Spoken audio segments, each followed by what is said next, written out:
क्या है महान लक्ष्य? किसे कहेंगे महान लक्ष्य? और क्या है महानता? क्या अकूत संपत्ति का मालिक होना महानता है? देश विदेश में कारोबार का होना महानता है? ऐश्वर्य वैभव का होना महानता है? कैलिफोर्निया की बे एरिया में कंपनी का मुख्यालय होना महानता है?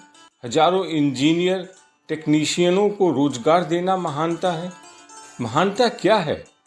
कोई ऊंचा पद हासिल करना, कोई बड़ा पुरस्कार प्राप्त करना, आज की तकनीकी दुनिया में करोड़ों लाइक बटोरना, फॉलोअर्स का होना? क्या है महानता?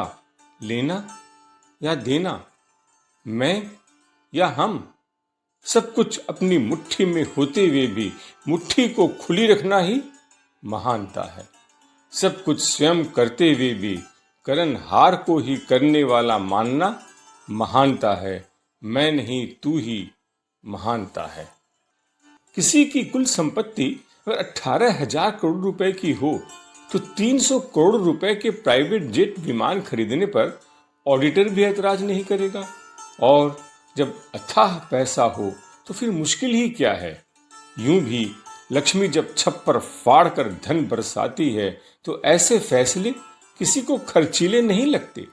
शायद इसीलिए एक खरबपति के लिए जेट विमान खरीदना ऐसा ही है जैसे किसी मैनेजर के लिए मारुति कार खरीदना। लेकिन जोहो कॉरपोरेशन के चेयरमैन श्रीधर पर लक्ष्मी के साथ साथ सरस्वती भी मेहरबान थे। इसीलिए उनके इरादे औरों से बिल्कुल अलग थे।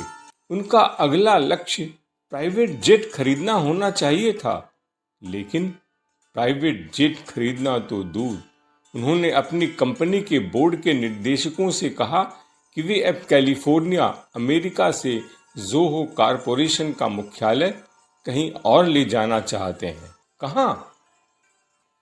श्रीधर के इस विचार से कंपनी के अधिकारी हतप्रभ थे, क्योंकि सॉफ्टवेयर के लिए कैलिफोर्निया की बे एरिया से मुफीद जगह दुनिया में और कोई है ही नहीं।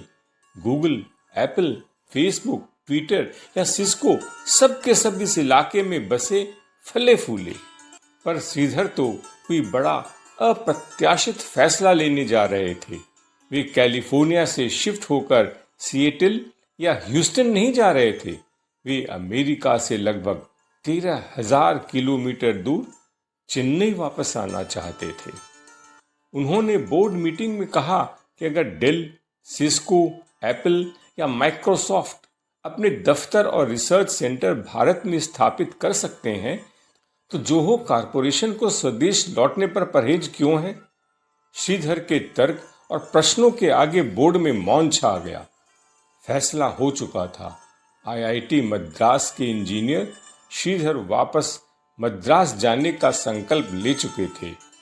उन्होंने कंपनी के नए मुख्यालय को तमिलनाडु के एक गांव में स्थापित करने का फैसला ले लिया था और ऐलान के मुताबिक अक्टूबर 2019 में श्रीधर ने टेंकसी जिले के मथलामपराई गांव में जोहो कॉरपोरेशन का हेडक्वार्टर शुरू कर दिया। स्वदेश क्यों लौटना चाहते थे श्रीधर?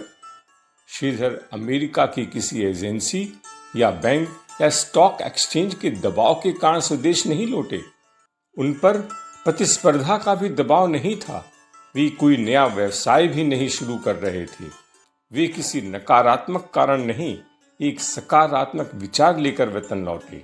उन्होंने कई वर्ष पहले संकल्प लिया था कि अगर जोहो ने बिजनेस में कामयाबी पाई तो वे मुनाफे का बड़ा हिस्सा गांव के बच्चों को आधुनिक शिक्षा देने पर खर्च करेंगे। इसी इरादे से उन्होंने सबसे पहले मथलमपराई गांव में बच्चों के लिए निःशुल्क आधुनिक स्कूल खोले। फोर्ब्स मैगजीन में दिए एक इंटरव्यू में श्रीधर बताते हैं कि टेक्नोलॉजी को अगर ग्रामीण इलाकों से जोड़ा जाए तो गांव से पलायन रोका जा सकता है। गांव में प्रतिभा है, काम करने की इच्छा है, इसलिए मैं भी बच्चों की क्लास में जाता हूँ, उन्हें पढ़ाता भी हूँ। हम न सिर्फ दूरियां मिटा रहे हैं, न सिर्फ पिछड़ापन दूर कर रहे हैं, बल्कि शहर से बेहतर डिलीवरी देने जा रहे हैं गांव से। प्रोडक्ट चाहे सॉफ्टवेयर ही क्यों ना हो। श्रीधर बेहद सहज और सादगी पसंद इंसान हैं। वे लुंगी और बुशर्ट में ही अक्सर आपको दिखाई देंगे। गांव और तहसील में आने जाने के लिए वे साइकिल पर ही चल निकलते हैं।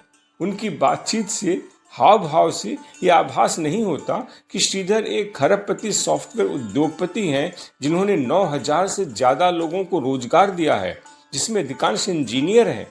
उनकी कंपनी के ऑपरेशन अमेरिका से लेकर जापान और सिंगापुर तक फैले हैं, जहां 9,300 टेक कर्मियों को रोजगार मिला है। श्रीधर का कहना है कि आने वाले वर्षों में वे करीब 8,000 टेक रोजगार भारत के गांवों में उपलब्ध कराएंगे और ग्लोबल सर्विस को देश के ग्रामीण इलाकों में स्थानांतरित करेंगे। शिक्षा के साथ गांवों में वे आधुनिक अस्पताल, सीवर सिस्टम, पीने का पानी, सिंचाई, बाजार और स्किल सेंटर स्थापित कर रहे हैं। सरकार ने 2021 में उन्हें पद्मश्री से भी नवाजा है।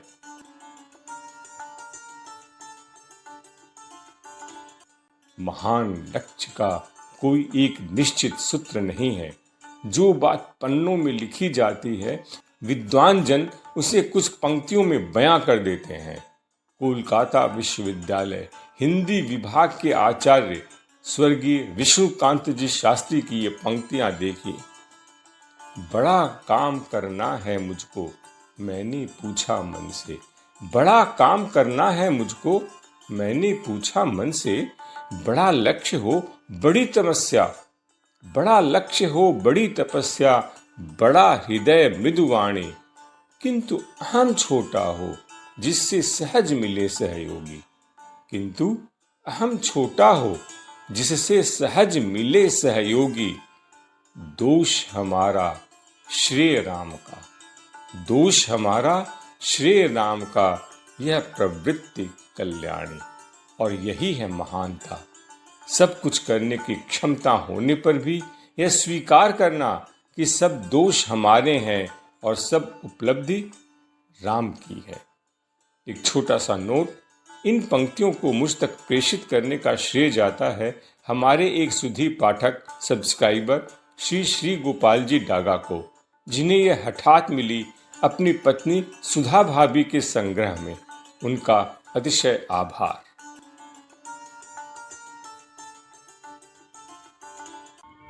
लाइक करें, सब्सक्राइब करें, परिचितों से शेयर करें, अपने कमेंट्स ऑनलाइन दें।